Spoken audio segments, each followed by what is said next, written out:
ಮಂಗಳೂರಿನ ವಿದ್ಯಾನಗರದಲ್ಲಿರುವ doctor M Shetty ಇನ್ಸ್ಟಿಟ್ಯೂಷನ್ನ ಎಂವಿಎಸ್ಟಿ ಕ್ರೀಡೋತ್ಸವ ವಾರ್ಷಿಕ athletic meet 2026 ನಗರದ ಮಂಗಳ ಸ್ಟೇಡಿಯಂನಲ್ಲಿ ನಡೆಯಿತು.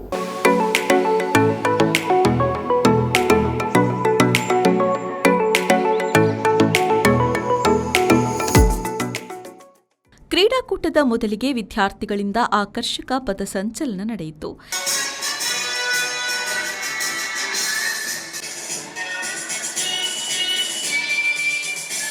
ನಂತರ ಕ್ರೀಡಾಕೂಟಕ್ಕೆ ಅಧಿಕೃತ ಚಾಲನೆ ದೊರೆಯಿತು.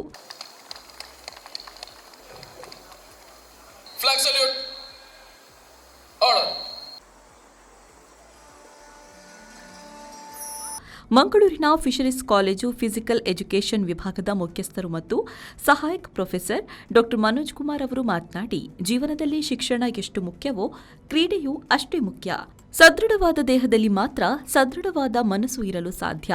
ಕ್ರೀಡೆಯಲ್ಲಿ ಸೋಲು ಗೆಲುವು ಸಾಮಾನ್ಯ, ಸೋಲನ್ನ ಸಮಾನವಾಗಿ ಸ್ವೀಕರಿಸುವ ಗುಣ ಕ್ರೀಡೆಯಿಂದ ಮಾತ್ರ ಸಾಧ್ಯ ಎಂದರು. MEST ಕ್ರೀಡೋತ್ಸವ annual athletic meet 2026. I will be heartfelt to all the organizers for inviting me and joining with you on this occasion. Also a special thanks to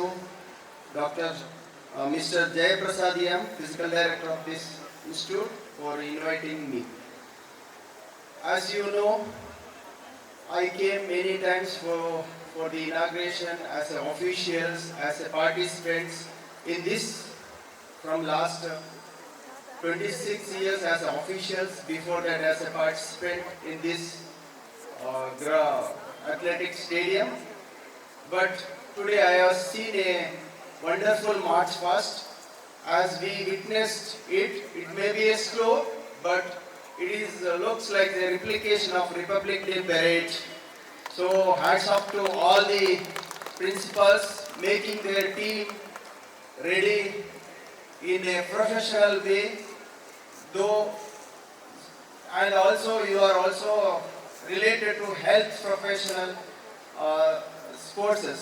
So as I was also always emphasizing on health related fitness. ಈ ಸಂದರ್ಭದಲ್ಲಿ doctor M ಶೆಟ್ಟಿ Shetty academics director professor doctor Suma S Rai, ಐಪಿಎಸ್ಎಂನ ಪ್ರಾಂಶುಪಾಲರಾದ professor doctor Prakash Amin, COP ಪ್ರಾಂಶುಪಾಲರಾದ professor doctor L Gladson Jose, IAHS ಪ್ರಾಂಶುಪಾಲರಾದ professor Shripriya H, ಸಿಒನ ಪ್ರಾಂಶುಪಾಲರಾದ professor doctor Padmapriya S, COSH ಪ್ರಾಂಶುಪಾಲರಾದ professor doctor Satish K, LSCE ಪ್ರಾಂಶುಪಾಲರಾದ Veena Gangolli, physical education director Jayaprasad M ಉಪಸ್ಥಿತರಿದ್ದರು.